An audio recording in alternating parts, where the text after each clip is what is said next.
everyone, welcome back to the channel. This is Stuart Victor Echo 9 Charlie Foxtrot, and we're here at another one of our great provincial historic sites. Here we're at the I'm going to see if I can get this name right, Escuminac disaster from 1959 memorial. Oh, here comes Arch. Hey Arch, who's that? Who's that, Arch? Got a buddy there in the pickup truck. It says Escuminac. That's the name. How do you pronounce this place? Anyway, this is a provincial historic site. From 1959, there was a disaster here. A hurricane came through and killed a number of fishermen. And this is the memorial for all those fishermen who perished in that storm. These are the survivors here from that storm. This as of 2007, 2008. And then here is the memorial here for the names and the brave men that recognize the acts of bravery in saving the lives of others. We gather here today to recall the terrible loss of 35 fishers 60 years ago this month. The remnants of the first Atlantic hurricane of the 1959 season made an unexpected turn and hit this area with 15-meter waves and winds up to 120 kilometers per hour. This is the greatest disaster in New Brunswick's history, and we must commemorate it because we can never forget the people who went out to those seas to put food on our table. That's a livelihood, that's a way of life in this community, and we're going to forever respect it.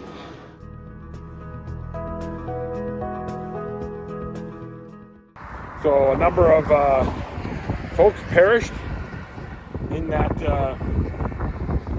great disaster, the Great Storm they call it, the Great Storm of June 20th, 1959. And this is the memorial here in Escuminac, both in English and French. And let's see what this says. This memorial was unveiled on June 19th, 1969 by Honorable Wallace Bird, Lieutenant Governor of New Brunswick. Is dedicated by the Most Reverend O'Neill, Archbishop of Fredericton. Let's see, this monument, this who's unreal. Let's see, they got more of the specific history of it here. Lord Beaverbrook was the first subscriber to the New Brunswick Fishermen Disaster Fund in 1959.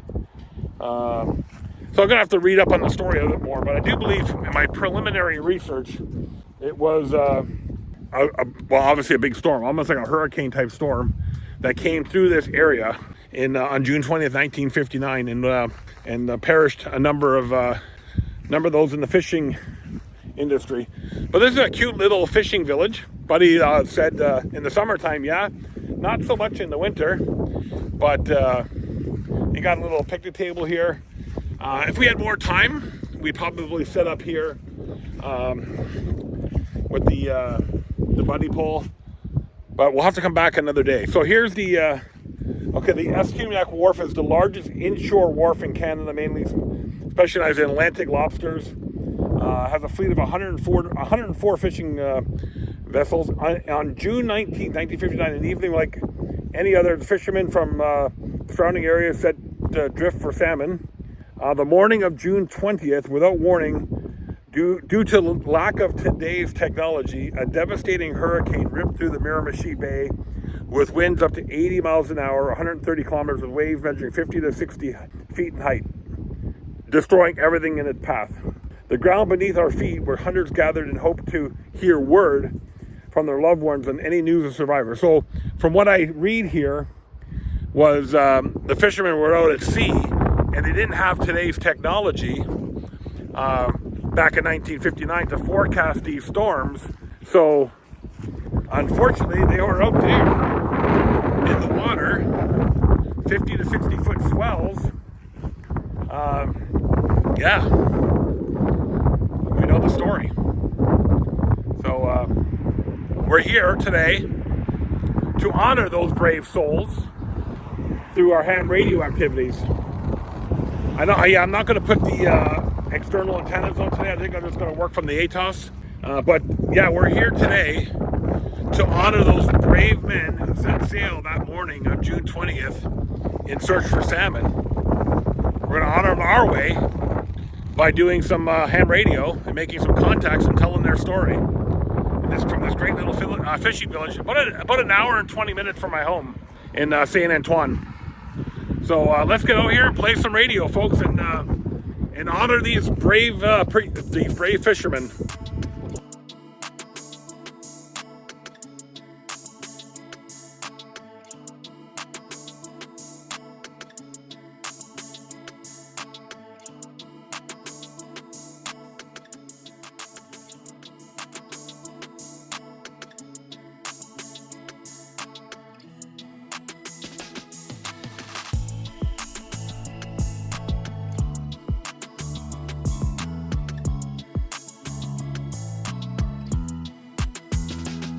Yeah, so this memorial's been here since 1969. For as long as I've been alive, pretty much.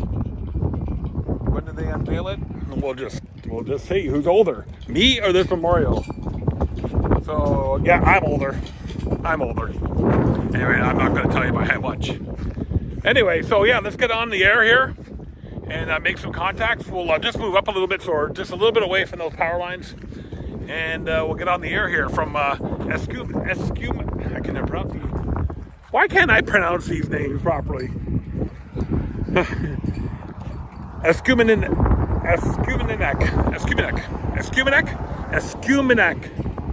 New Brunswick. Hope I got it right. We're here right at St. Anne Seafoods. All right, let's get on the air here, folks. Charlie Alpha 6391 on the POTA system. I wonder how many of you guys watching this video this late into the video so far, when you go do parks on the air, what's more important for you, the radio or learning about the history of the place? For me, it's about the history of the place and coming to a place like this where so many people lost their lives doing their job and doing their career. To me, that means more than just making 10 QSOs. The radio is the way I honor them, their memory.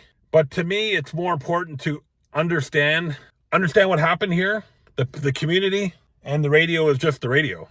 So we are going to work from inside the car. It's a little windy today, although we do have a picnic pavilion there. We are going to work from inside the car today. We got a little bit of noise here, but not nothing crazy. But just teetering over a little bit of S1, so not crazy. Is this frequency in use? Is this frequency in use? Is this frequency in use? Is this frequency in use? It's also Charlie Alpha November Bravo 106 on Canadian historical sites on the air. Don't forget to go to HSOTA.org and check out our new program. You may have an award waiting for you. CQ 20 meters, CQ 20 meters. Victor Echo 9, Charlie Foxtrot. Victor Echo 9, Charlie Foxtrot. CQ 20 meters. Echo Alpha 4, India. Good afternoon. 5 and 9, 59 over.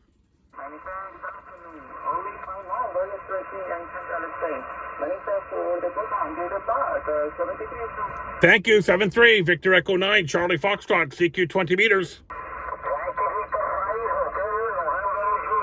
Yankee Victor 5, Hotel November Juliet, 59. Echo Alpha 4, Tango Lima, 59. Thank you, 7-3, Victor Echo 9, Charlie Foxtrot, CQ 20 meters. Kilo Zulu 4, Charlie Papa, nice signal, Brandon, 5 and 9. So we took a little bit of a drive out to the wharf here after our activation. We got about 125 QSOs in the logs. The sun is starting to set behind the wharf here, so I want to get going home. And it's an hour and 20 minutes so drive home. But yeah, we're just parked here next to these fishing boats here. And yeah, good activation, 122 or so in the logs. So 22, 125, somewhere in there. Good outing. There's a good little location to get the POTA locations on the other side of the semi over there on the main road. But we took a drive out to the wharf here. You can see some of the boats that are moored up here at the dock. All right, I'm Stuart, Victor Echo 9, Charlie Foxtrot. On behalf of King Archie and myself, we'll see you guys in another video. I'm happy to be out activating again and seeing cool places like this. This is my third park this week, which is the first time all year I did 3 parks in 1 week. See you later, everyone.